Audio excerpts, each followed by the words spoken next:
श्रावण का सोमवार आते ही बहुत सी स्त्रियां सुबह जल्दी उठती हैं, घर के सारे काम निपटाने से पहले स्नान करती हैं, स्वच्छ वस्त्र पहनती हैं, पूजा की थाली सजाती हैं और फिर महादेव के मंदिर की ओर चल पड़ती हैं।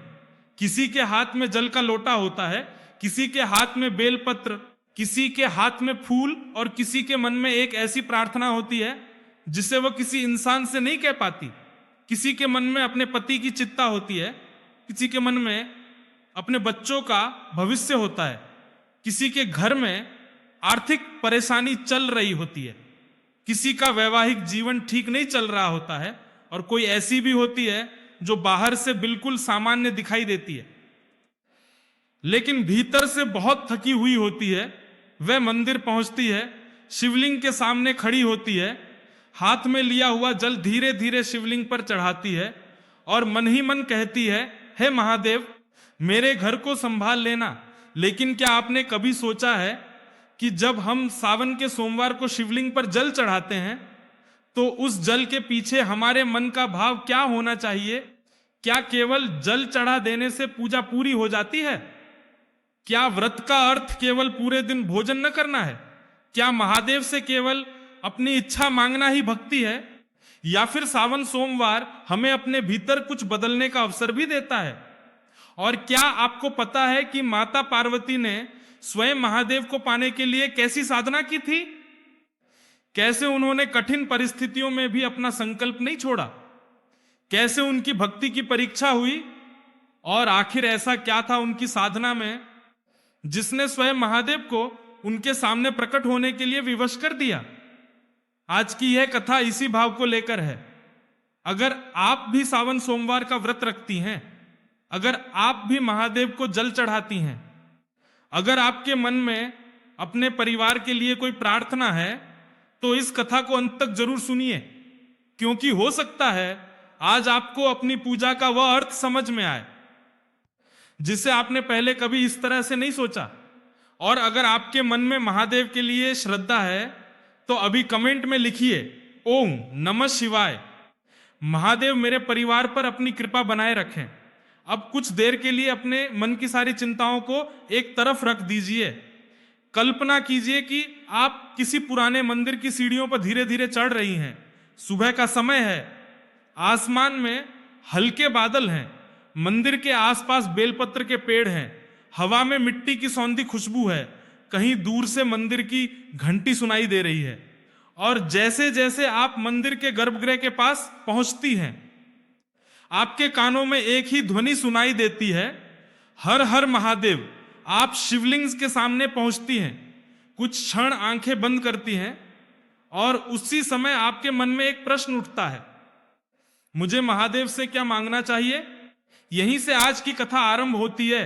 बहुत प्राचीन समय की बात है। हिमालय की ऊंची चोटियों के बीच एक ऐसा दिव्य प्रदेश था जहां ऋषि मुनि तपस्या किया करते थे। वहां की हवा में शांति थी, नदियों की धारा निर्मल थी, पर्वतों की चोटियां बादलों से बातें करती थीं और उसी पवित्र भूमि में पर्वतराज हिमालय का निवास था। हिमालय केवल एक महान पर्वत ही नहीं बल्कि देवताओं और ऋषियों के बीच पूजनीय स्थान थे। उनके घर में एक दिन ऐसी कन्या का जन्म हुआ जिसके आने से पूरा वातावरण आनंद से भर गया। माता मैना ने जब अपनी पुत्री को पहली बार अपनी गोद में लिया तो उनके हृदय में ऐसा लगा जैसे उन्हें संसार का सबसे बड़ा धन मिल गया हो। वे अपनी बेटी को देखती और मन ही मन प्रार्थना करती, मेरी बेटी सदा सुखी रहे।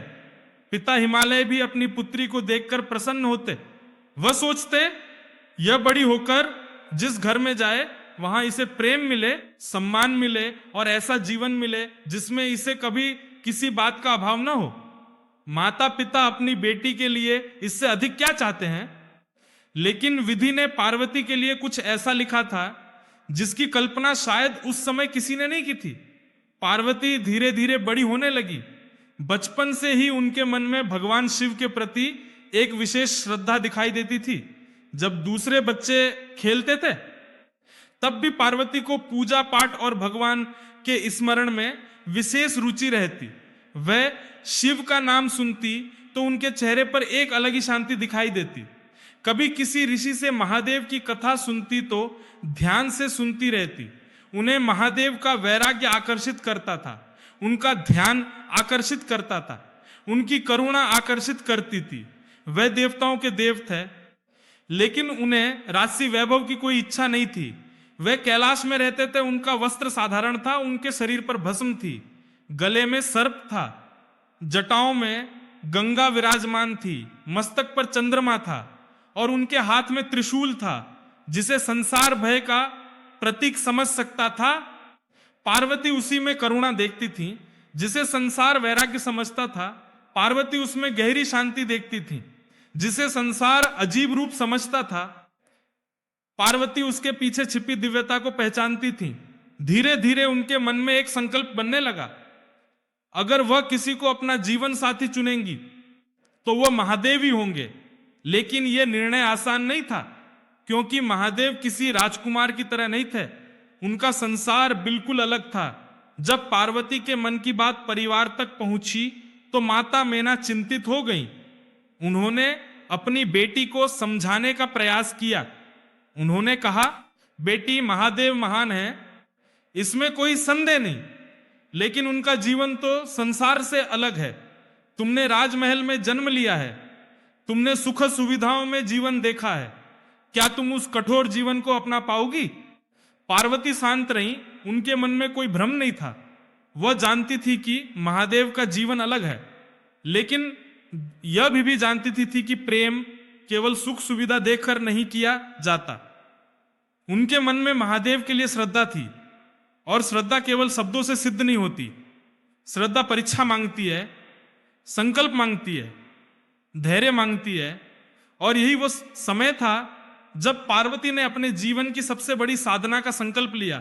उन्होंने तय किया कि वो महादेव को अपनी तपस्या और भक्ति से प्रसन्न करेंगी।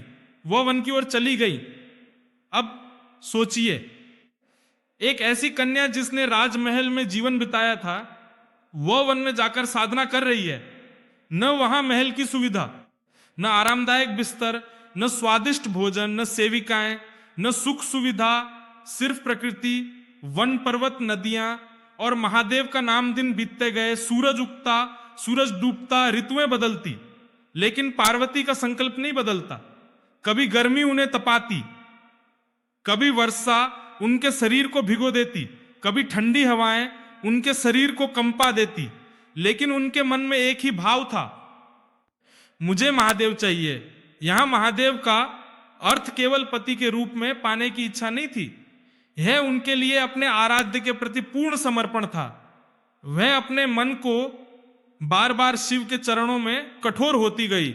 उन्होंने धीरे अपने सुखों को त्यागना शुरू किया, भोजन कम किया, फिर और कम किया। उनका सन केवल शिव के स्मरण में डूबता गया। कथा परंपराओं में पार्वती की तपस्या का वर्णन अलग अलग रूपों में मिलता है, लेकिन सभी वर्णनों में एक बात समान दिखाई देती है, उनका संकल्प अटूट था। उनकी भक्ति में दिखावा नहीं था। उन्हें संसार को यह सिद्ध नहीं करना था कि वह कितनी बड़ी भक्त हैं। उन्हें केवल अपने आराध्य के सामने अपना मन अर्पित करना था। और यही भक्ति की सबसे बड़ी पहचान है। जब हम किसी को दिखाने के लिए पूजा करते हैं तो हमारा ध्यान बाहर होता है, लेकिन जब हम भगवान के लिए पूजा करते हैं तो हमारा ध्यान भीतर होने लगता है। आज सावन सोमवार के दिन हम भी शिवलिंग पर जल चढ़ाते हैं, लेकिन एक क्षण के लिए अपने आप से पूछिए, मैं जल क्यों चढ़ा रही हूं? क्या इसलिए कि मेरी इच्छा पूरी हो जाए? क्या इसलिए कि मेरी परेशानी तुरंत खत्म हो जाए? क्या इसलिए कि मुझे वह चीज मिल जाए जो मैं चाहती हूं? या इसलिए कि मैं अपने मन को महादेव के सामने रख सकूं? इच्छा मांगना गलत नहीं है। भक्त भगवान से अपनी इच्छा मांग सकता है, लेकिन इच्छा के साथ समर्पण भी होना चाहिए, क्योंकि कभी कभी हम भगवान से वही मांगते हैं जो हमें अच्छा लगता है, जबकि भगवान का ज्ञान हमसे कहीं अधिक है। हम आज का दुख देखते हैं, भगवान पूरी यात्रा देखते हैं। हम एक घटना देखते हैं, वह पूरी कहानी देखते हैं। इसलिए पूजा का एक सुंदर भाव यह हो सकता है, महादेव जो मेरे लिए उचित हो वही देना, और अगर मेरी इच्छा मेरे लिए उचित है तो उसे पूरा करने की शक्ति देना। पार्वती की तपस्या आगे बढ़ती रही। उनकी साधना देखकर देवताओं का ध्यान भी उनकी ओर गया, लेकिन महादेव स्वयं अभी मौन थे। क्या वह पार्वती की भक्ति को स्वीकार करेंगे? क्या उनकी तपस्या सफल होगी? क्या उनका संकल्प पूरा होगा? यही परीक्षा थी, क्योंकि जीवन में भी ऐसा ही होता है। हम किसी चीज के लिए मेहनत करते हैं, प्रार्थना करते हैं, व्रत रखते हैं, फिर भी तुरंत परिणाम नहीं मिलता, और तब हमारा मन कहता है शायद मेरी पूजा स्वीकार नहीं हुई, शायद भगवान मेरी सुन नहीं रहे। लेकिन क्या हर प्रार्थना का उत्तर तुरंत मिलना जरूरी है? क्या बीज बोने के अगले दिन पेड़ मिल जाता है? नहीं, पहले मिट्टी के अंदर कुछ होता है जो दिखाई नहीं देता, फिर एक छोटी सी कौंपल निकलती है, फिर पौधा बनता है, फिर धीरे धीरे वो वृक्ष बनता है। बाहर से लगता है कि कुछ नहीं बदल रहा। भक्ति भी कई बार ऐसी होती है, लेकिन भीतर बहुत कुछ बदल रहा होता है। पार्वती की तपस्या ने भी पहले उन्हें भीतर से बदला, उनके संकल्प को मजबूत किया, उनके मन को स्थिर किया, उनके भीतर धैर्य पैदा किया। और यही तपस्या का अर्थ है। तपस्या केवल शरीर को कष्ट देना नहीं, तपस्या का एक अर्थ है अपने मन को अपने उद्देश्य पर स्थिर करना। आज की महिला के जीवन में ऐसी छोटी छोटी तपस्याएं हैं। सुबह जल्दी उठकर परिवार की देखभाल करना, कठिन समय में उत्साह मुस्कुराना, कठिन समय में बच्चों के सामने उसका साथ देना, घर की जिम्मेदारियों के बीच अपनी इच्छाओं को संतुलित करना। लेकिन एक बात याद रखना जरूरी है, त्याग तभी सुंदर है जब वह प्रेम से हो। अगर त्याग के नाम पर कोई आपको लगातार अपमानित करता है, आपका शोषण करता है या आपकी सुरक्षा को खतरे में डालता है, तो उसे सहते रहना भक्ति नहीं है। माता पार्वती शक्ति है। शक्ति का अर्थ अपने अस्तित्व को मिटा देना नहीं, शक्ति का अर्थ है अपने भीतर की सच्चाई को पहचानना। पार्वती की तपस्या में यही शक्ति थी। वह महादेव को पाने के लिए निकली थी, लेकिन रास्ते में उन्होंने स्वयं को भी पहचान लिया। इसीलिए उनकी कथा आज भी इतनी गहरी है। अब एक दिन महादेव ने पार्वती की परीक्षा लेने का निश्चय किया। वह एक साधु के रूप में उनके सामने आए। उन्होंने पार्वती से बातचीत की और फिर महादेव के बारे में ऐसी बातें कहने लगे जिनसे किसी सामान्य व्यक्ति के मन में संदेह पैदा हो जाए। उन्होंने कहा कि तुम जिस व्यक्ति को पाने के लिए इतनी कठिन तपस्या कर रही हो, वह कैसा जीवन जीता है?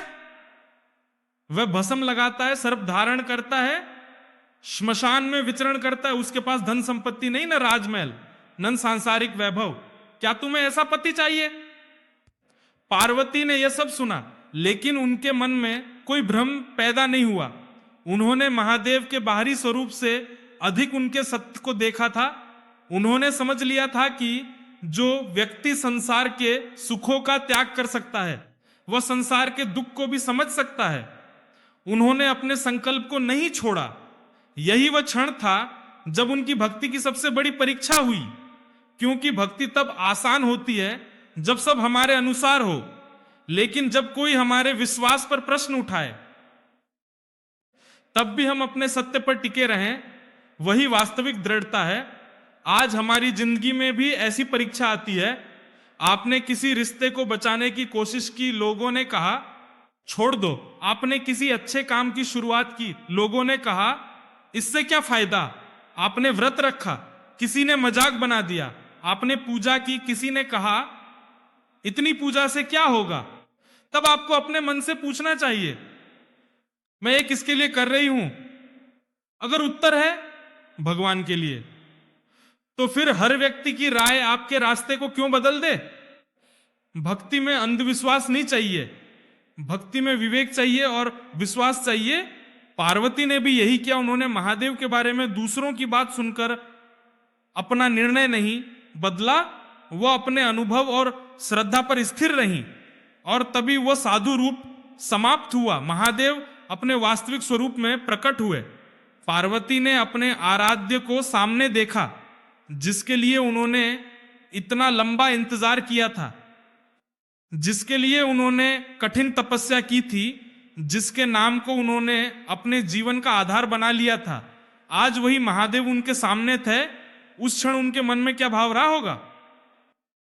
शब्द शायद कम पड़ जाएं। जिस व्यक्ति को पाने के लिए आपने वर्षों प्रतीक्षा की हो, जिसके लिए आपने कठिन रास्ता चुना हो, और एक दिन वही आपके सामने खड़ा हो, तो आंखों से आंसू निकलना स्वाभाविक है।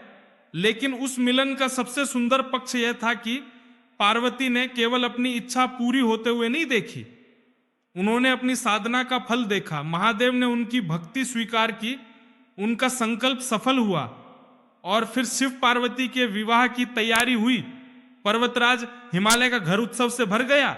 माता मैना की आंखों में भावनाएं थी। जिस बेटी के लिए कभी उन्होंने चिंता की थी, आज वही बेटी देवादिदेव महादेव की अर्धांगिनी बनने जा रही थी।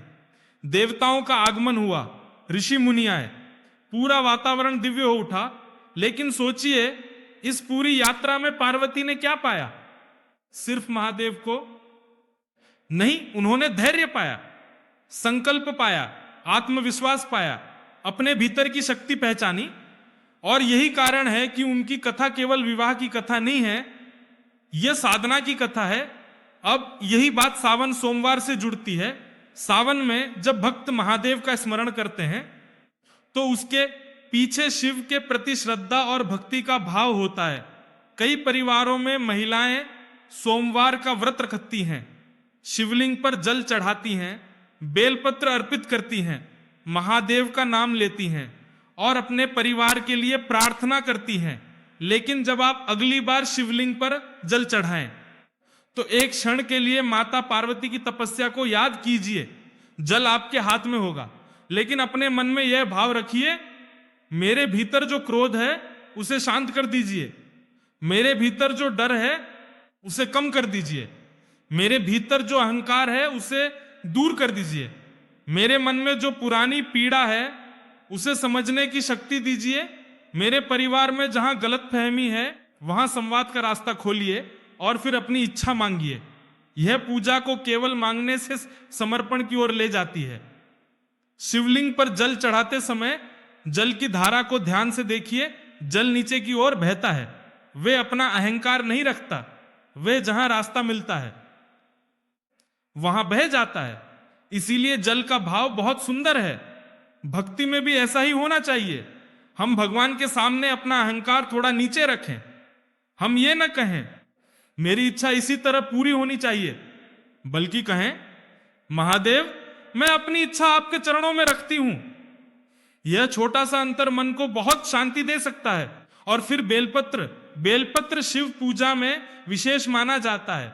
जब आप उसे शिवलिंग पर अर्पित करें तो उसके साथ अपने मन की एक अशांति भी अर्पित कर दीजिए।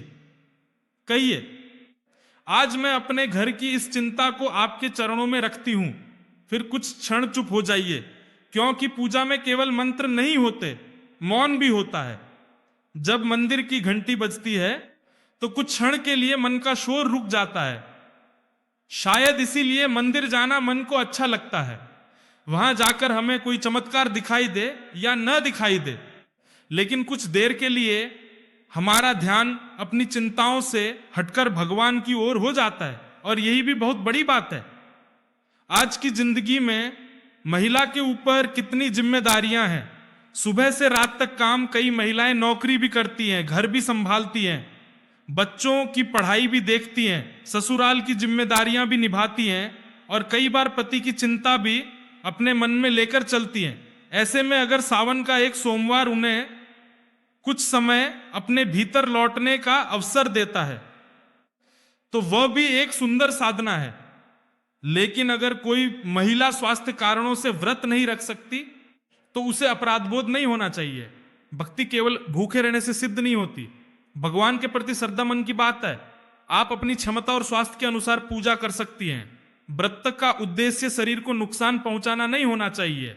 और अगर स्वास्थ्य संबंधी कोई समस्या हो तो अपने डॉक्टर की सलाह को प्राथमिकता देना उचित है, क्योंकि शरीर भी भगवान का दिया हुआ साधन है, उसकी देखभाल करना भी जिम्मेदारी है।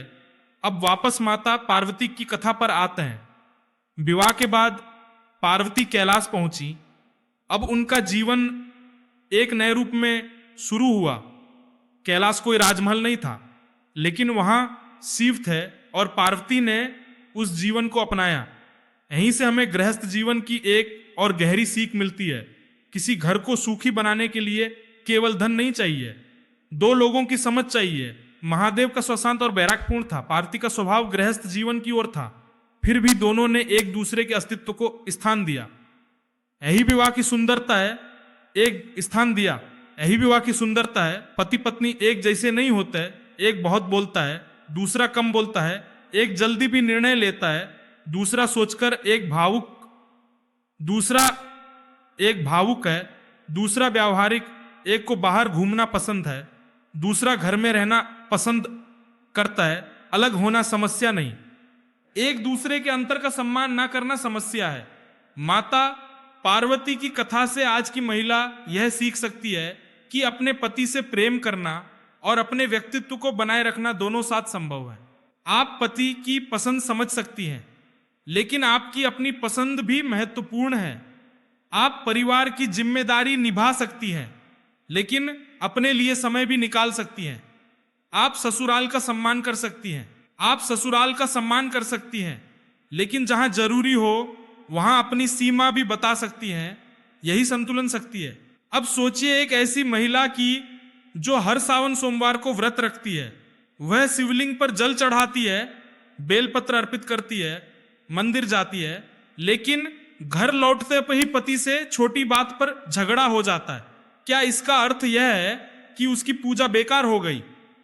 ऐसा सोचना ठीक नहीं, बल्कि शायद यही समय है जब पूजा के भाव को जीवन में उतारने की जरूरत है। अगर हम शिव की पूजा करते हैं लेकिन अपने भीतर के क्रोध को पहचानने की कोशिश नहीं करते, तो पूजा का एक बड़ा संदेश हमसे छूट जाता है। अगर हम पार्वती की कथा सुनते हैं लेकिन धैर्य और संवाद को जीवन में नहीं लाते, तो कथा केवल सुनाई गई कहानी बनकर रह जाती है। कथा का असली फल तब है जब वो हमारे व्यवहार में थोड़ा सा परिवर्तन लाए। अगले सोमवार जब आप पूजा करें तो एक संकल्प लें, आज मैं घर में बिना जरूरत किसी पर गुस्सा नहीं करूंगी। अगर गुस्सा आ जाए तो कुछ क्षण चुप रहूंगी। अगर पति से कोई शिकायत है तो सही समय पर बात करूंगी। अगर किसी ससुराल वाले की बात से दुख हुआ है तो तुरंत मन में 100 बातें नहीं बनाऊंगी। पहले समझने की कोशिश करूंगी कि वास्तव में हुआ क्या है, और अगर कोई बात सच में गलत है तो उसे शांत और स्पष्ट तरीके से कहूंगी। यह भी एक तरह का व्रत है, मन का व्रत, वाणी का व्रत, क्रोध पर संयम का व्रत। और कई बार यही व्रत घर में सबसे बड़ा परिवर्तन लाता है, क्योंकि हमारे शब्द घर का वातावरण बनाता है। एक कठोर शब्द घर का वातावरण बनाता है। एक कठोर शब्द पूरे दिन की शांति खराब कर सकता है, और एक प्रेम भरा शब्द किसी का पूरा दिन बदल सकता है। पति काम से थका हुआ घर आता है, पत्नी भी पूरे दिन काम करके थकी है, दोनों थके हैं। अगर पहला वाक्य शिकायत का हो तो शाम लड़ाई में बदल सकती है, लेकिन अगर दोनों एक दूसरे से पूछे दिन कैसा रहा तो वही शाम अलग हो सकती है। घर में सुख बड़ी चीजों से कम और छोटी बातों से ज्यादा बनता है। इसीलिए महादेव के सामने अपनी प्रार्थना के साथ यह भी मांगिए, मुझे सही शब्द चुनने की बुद्धि दीजिए, क्योंकि कई रिश्ते प्रेम की कमी से नहीं, गलत शब्दों की अधिकता से टूटते हैं। अब कल्पना कीजिए कि माता पार्वती अपने तप के दिनों को याद कर रही हैं। उन्होंने कितनी कठिनाइयां देखी, कितनी बार मन को स्थिर किया, कितनी बार शरीर ने आराम मांगने की कोशिश की होगी, लेकिन उनका संकल्प उनसे बड़ा था। आज हम छोटी सी समस्या आते ही टूट जाते हैं।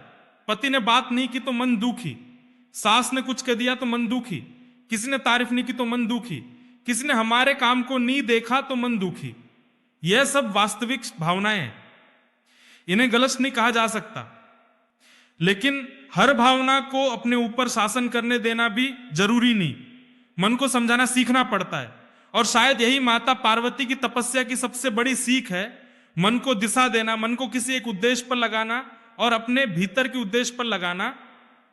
अगर आज आपका मन किसी बात से बहुत दुखी है तो खुद से पूछिए, क्या यह समस्या 5 साल बाद भी इतनी बड़ी लगेगी? अगर उत्तर नहीं है तो शायद आज उसे अपने पूरे मन कब्जा करने की जरूरत नहीं। अगर उत्तर हाँ है, लेकिन अपने मन को अकेला मत छोड़िए। भगवान का स्मरण और सही मानवीय सहायता दोनों से चल सकता है। भक्ति का अर्थ कम हर समस्या का समाधान केवल चमत्कार से चाहे। भगवान हमें बुद्धि देते हैं, फिर उस बुद्धि का उपयोग करना हमारा काम है। पार्वती ने भी केवल उन्होंने तपस्या की संकल्प किया, कठिनाइयों का सामना किया और अपने उद्देश्य पर स्थिर रहे। यही कर्म और भक्ति का सुंदर मेल है। आज सावन सोमवार पर आप भी यही भाव रख सकते हैं। महादेव को जल चढ़ाइए, फिर अपने जीवन में एक छोटा कर्मी है तो संवाद कीजिए। अगर पति से दूरी है तो बात शुरू कीजिए, तो परिवार से कुछ समय अपने लिए मांगिए। अगर किसी बात ने आप किसी को दोहम व्यक्ति का सामना किए, अगर किसी बात ने आपको भित पहुंचाया है तो माफी मांगिए, तो उसे किसी भरोसेमंद व्यक्ति के सामने रखिए। और अगर आपने किसी को दुख पहुंचाया है तो माफी मांगिए। लेकिन भगवान के संदेश की परीक्षा हमारे व्यवहार प्रकट में होते हैं।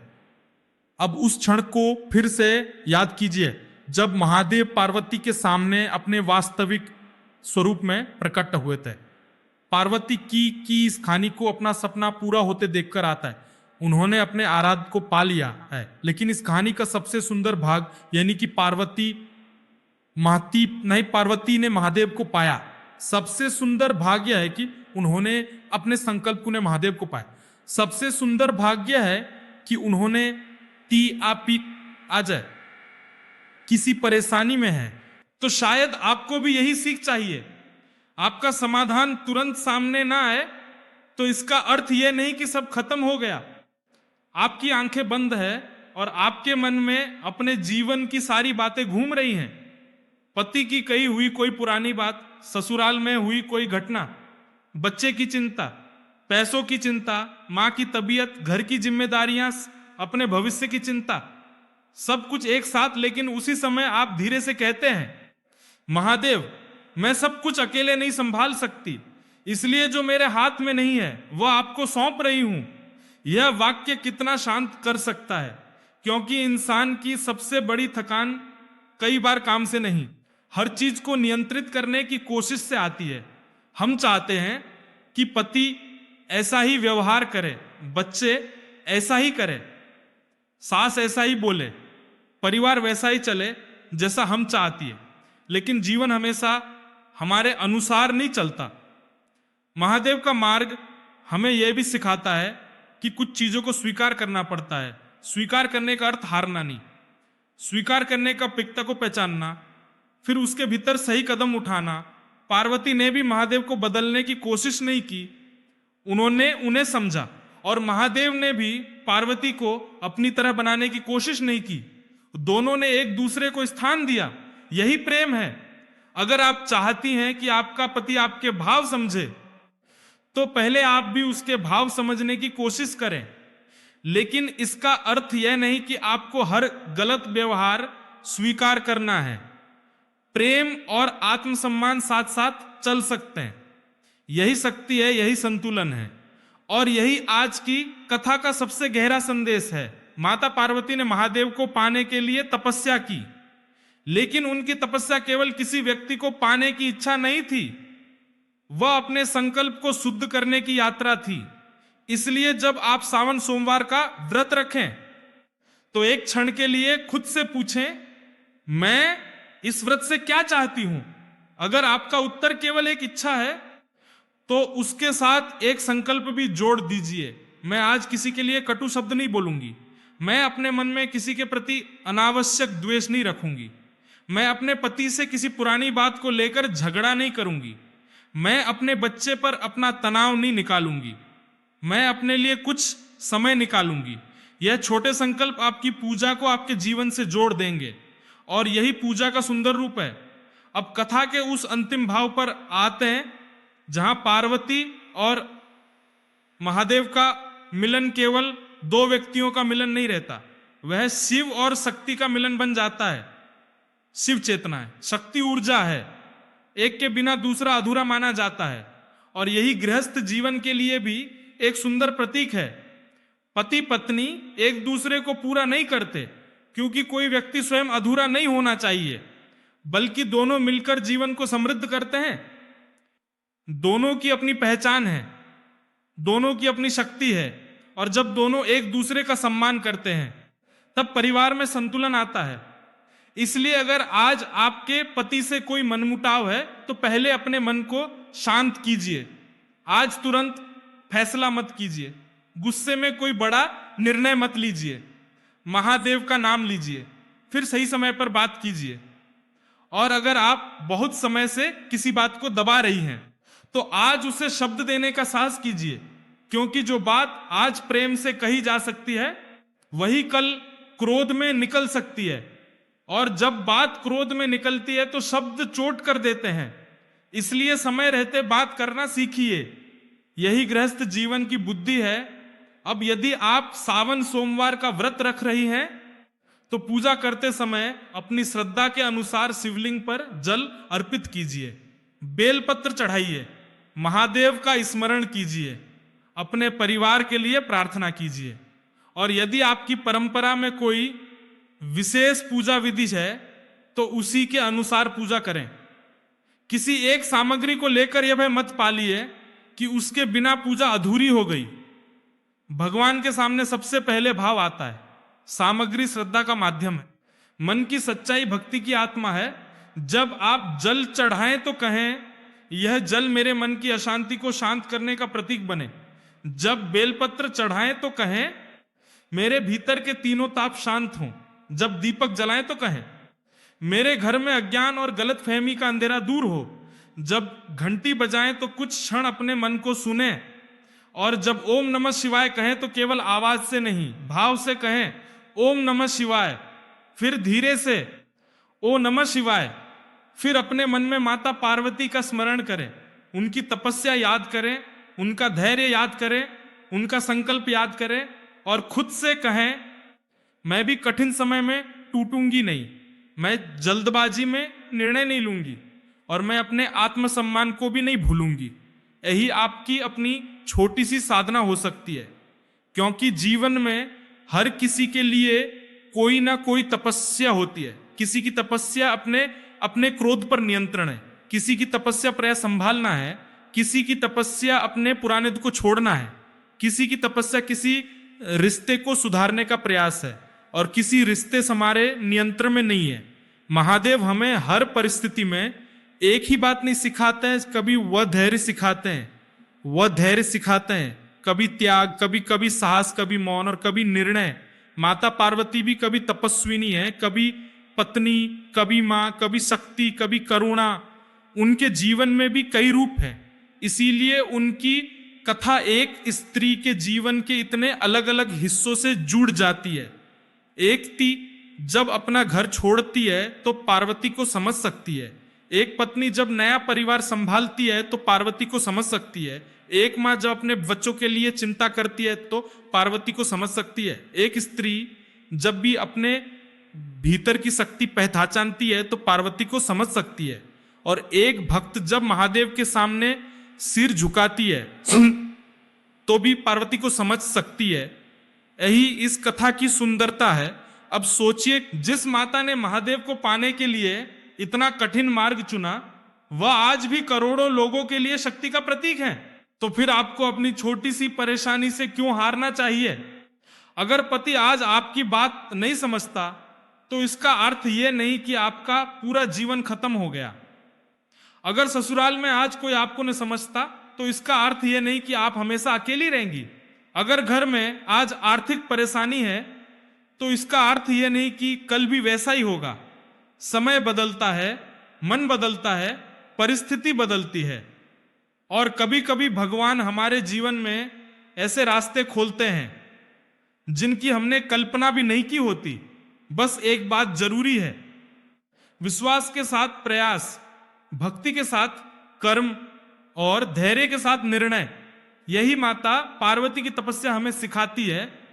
अब कथा धीरे धीरे अपने अंतिम भाव की ओर बढ़ती है। एक शांत मंदिर है, सावन का सोमवार है, बारिश की बूंदें मंदिर की छत पर गिर रही है, मंदिर के बाहर भीड़ है, अंदर शिवलिंग पर जल चढ़ रहा है, एक स्त्री हाथ जोड़कर खड़ी है, उसकी आंखों में आंसू हैं, लेकिन इस बार वह केवल अपनी इच्छा नहीं मांग रही, वह कहती है, महादेव, मैंने बहुत कुछ अपने हाथ में रखने की कोशिश की, हर व्यक्ति को खुश करने की कोशिश की, हर रिश्ते को संभालने की कोशिश की, लेकिन आज समझ रही हूं कि मैं सब कुछ अकेले नहीं कर सकती। जो मेरे हाथ में है उसे करने की शक्ति दीजिए, जो मेरे हाथ में नहीं है उसे स्वीकार करने का धैर्य दीजिए। मेरे पति के मन में मेरे लिए प्रेम और समझ बढ़ाइए, मेरे मन में भी उनके लिए समझ बढ़ाइए। मेरे ससुराल में सुख और शांति रहे, मेरे बच्चों को सही संस्कार मिले, मेरे माता पिता स्वस्थ रहें, और मेरे मन की जो पीड़ा मैं किसी को नहीं बता पाती उसे आप जानते हैं। फिर वह कुछ क्षण चुप हो जाती है और धीरे से कहती है, महादेव, अगर मेरी इच्छा पूरी होने में देर है तो मुझे धैर्य देना, अगर मेरी इच्छा मेरे लिए सही नहीं है तो मुझे स्वीकार करने की बुद्धि देना, और अगर मेरे सामने कोई कठिन रास्ता है तो मुझे पार्वती जैसा संकल्प देना। यही वो प्रार्थना है जिसे सावन सोमवार की पूजा का सुंदर भाव बनाया से जा सकता है, क्योंकि भगवान से मांगना भी भक्ति है। अपनी इच्छा को उनके चरणों में छोड़ देना, उससे भी गहरा भाव हो सकता है। तो अगली बार जब आप शिवलिंग पर जल चढ़ाएं तो केवल यह मत कहिए, मेरी इच्छा पूरी कर दो। एक बार यह भी कहिए, महादेव, मुझे योग्य बनाइए, मुझे शांत बनाइए, मुझे समझदार बनाइए, मुझे साहसी बनाइए, मुझे ऐसा हृदय दीजिए जो प्रेम कर सके, और ऐसा विवेक दीजिए जो गलत और सही में अंतर कर सके। फिर माता पार्वती को प्रणाम कीजिए, कहिए, मां, जिस तरह आपने अपने संकल्प को नहीं छोड़ा, वैसे ही मुझे भी कठिन समय में अपने भीतर की शक्ति पहचानने का आशीर्वाद दीजिए। अगर आपका पति आपसे दूर है तो उनके लिए प्रार्थना कीजिए, अगर आपका परिवार परेशान है तो उसके लिए प्रार्थना कीजिए, अगर आपका मन दुखी है तो अपने लिए प्रार्थना कीजिए, और अगर आज आपके जीवन में सब कुछ अच्छा है तब भी भगवान को धन्यवाद दीजिए, क्योंकि भक्ति केवल दुख में याद करने का नाम नहीं, सुख में धन्यवाद देना भी भक्ति है, और शायद यही सबसे सुंदर भक्ति है। आज जब सावन सोमवार की घंटी बजे तो अपने मन में माता पार्वती की तपस्या याद कीजिए। वह तपस्या हमें बताती है जो चीज मूल्यवान होती है उसके लिए धैर्य चाहिए, जो रिश्ता मूल्यवान है उसके लिए संवाद चाहिए, जो परिवार मूल्यवान है उसके लिए प्रेम चाहिए, और जो जीवन मूल्यवान है उसके लिए स्वयं की देखभाल भी चाहिए। इसलिए अपने घर को प्रेम दीजिए, अपने पति को सम्मान दीजिए, अपने बच्चों को समय दीजिए, अपने माता पिता को याद कीजिए, लेकिन अपने मन को भी समय दीजिए, क्योंकि जो स्त्री भीतर से पूरी तरह टूट जाती है वह बाहर से कितनी भी मुस्कुराए उसकी थकान कहीं ना कहीं दिखाई देती है। अपने मन की सुनिए, जरूरत हो तो आराम कीजिए, जरूरत हो तो किसी से बात कीजिए, जरूरत हो तो सहायता लीजिए, और साथ ही महादेव का नाम लीजिए, क्योंकि भगवान का नाम मन को सहारा दे सकता है और सही कदम जीवन को दिशा दे सकता है। माता पार्वती की कथा का अर्थ यह नहीं कि हर स्त्री को हर परिस्थिति सहनी चाहिए। इस कथा का अर्थ है कि स्त्री अपने भीतर की शक्ति को पहचाने, वह प्रेम करे लेकिन स्वयं को मिटाए नहीं, वह धैर्य रखे लेकिन अन्याय को धर्म न समझे, वह परिवार जोड़े लेकिन अपनी आत्मा को अकेला न छोड़ दे, वह पति का साथ दे लेकिन पति भी उसका साथ दे, वह ससुराल का सम्मान करे लेकिन ससुराल भी उसका सम्मान करे। यही संतुलन है, यही गृहस्थ धर्म की सुंदरता है, और यही शिव और शक्ति का संदेश है। अब अंत में एक बार उस जल की कल्पना कीजिए जो शिवलिंग पर गिर रहा है। वह जल आपकी चिंता है, आपका दुख है, आपकी उम्मीद है, आपकी प्रार्थना है, और जब वह जल शिवलिंग से होकर नीचे बहता है तो मन में ऐसा भाव रखिए कि आपकी चिंता भी महादेव के चरणों तक पहुंच गई। अब उसे बार बार अपने सिर पर लेकर मत घूमिए, कुछ चिंता भगवान को दे दीजिए, कुछ जिम्मेदारी खुद उठाइए, कुछ बातों को समय पर छोड़ दीजिए और आगे बढ़िए। महादेव आपके जीवन में केवल इच्छा पूरी करने वाले देवता नहीं है, उनका स्मरण हमें भीतर से स्थिर होना भी सिखाता है। उनकी शांत मुद्रा हमें मौन सिखाती है। उनका तीसरा नेत्र हमें विवेक की याद दिलाता है। उनका त्रिशूल हमें जीवन के संतुलन की याद दिलाता है। और माता पार्वती हमें शक्ति की याद दिलाती हैं। इसलिए सावन सोमवार को जब आप शिव पार्वती का स्मरण करें तो दोनों को साथ याद कीजिए। शिव से शांति मांगिए, पार्वती से शक्ति मांगिए, शिव से विवेक मांगिए, पार्वती से धैर्य मांगिए और दोनों से अपने घर में प्रेम मांगिए। फिर अपनी आंखें बंद करके कुछ क्षण चुप रहिए। कोई इच्छा मत मांगिए, कोई शिकायत मत कीजिए, बस मन में कहिए, मैं आपको प्रणाम करती हूं, मेरे जीवन में जो है उसके लिए धन्यवाद, जो नहीं है उसके लिए धैर्य, जो आने वाला है उसके लिए विश्वास और जो बदलना जरूरी है उसके लिए साहस। यही प्रार्थना आपके मन को हल्का कर सकती है और शायद यही सावन सोमवार का सबसे सुंदर उपहार हो। अगर आज की कथा ने आपके मन को छुआ है तो कमेंट में श्रद्धा से लिखिए ओम नमः शिवाय। और अगर आप सावन सोमवार का व्रत रखती हैं तो उसके साथ यह भी लिख सकती हैं, महादेव मेरे परिवार में सुख, शांति और प्रेम बनाए रखें। अगर आपके घर में कोई ऐसी महिला है जो पति, परिवार या जीवन की किसी परेशानी से गुजर रही है तो यह कथा उसके साथ जरूर साझा कीजिए। हो सकता है आप उसकी समस्या हल न कर पाए, लेकिन शायद यह कथा उसके मन को कुछ देर के लिए सहारा दे दे। और अगर आप ऐसी पौराणिक कथाएं सुनना चाहती हैं जिनमें भगवान की कथा के साथ जीवन के लिए सीख भी मिले तो चैनल को सब्सक्राइब जरूर कर लीजिए।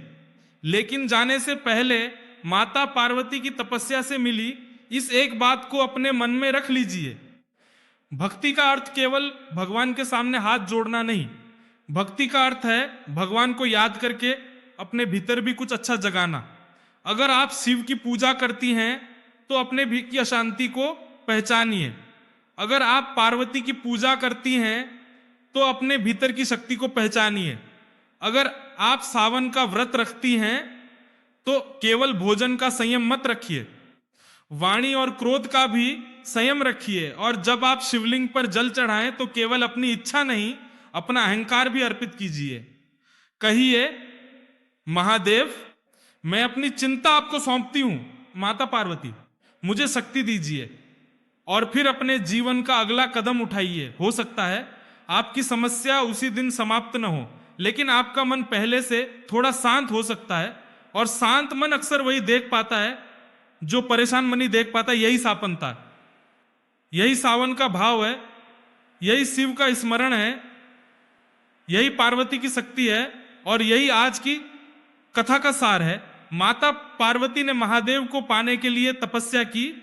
उन्होंने कठिनाई में अपने संकल्प को नहीं छोड़ा, उन्होंने परीक्षा में अपनी श्रद्धा नहीं छोड़ी। और जब महादेव उनके सामने प्रकट हुए तब उनकी तपस्या सफल हुई। आज हमें भी अपनी अपनी तपस्या पहचाननी है। किसी के लिए वो क्रोध पर नियंत्रण है, किसी के लिए परिवार को प्रेम से संभालना है, किसी के लिए अपने मन की बात कहना है, किसी के लिए स्वयं का सम्मान बचाना है और किसी के लिए स्वीकार करना है कि जीवन की हर चीज हमारे नियंत्रण में नहीं। जो आपके हाथ में है उसे पूरे मन से कीजिए, जो आपके हाथ में नहीं है उसे महादेव को सौंप दीजिए। और हर सोमवार जब जल की धारा शिवलिंग पर गिरे तो अपने मन में एक बार जरूर कहिए, हे महादेव मेरे जीवन में केवल मेरी इच्छा नहीं, आपकी कृपा और आपकी बुद्धि भी बनी रहे। हे माता पार्वती मुझे ऐसा हृदय दीजिए जो प्रेम कर सके, ऐसा मन दीजिए जो धैर्य रख सके और ऐसी शक्ति दीजिए जो सही समय पर सही निर्णय ले सके। फिर धीरे से ओम नमः शिवाय, ओम नमः शिवाय, ओम नमः शिवाय और पूरे विश्वास से कहिए, हर हर महादेव। महादेव आपके मन की अशांति को शांति में बदलें। माता पार्वती आपके घर में प्रेम और समझ बनाए रखें।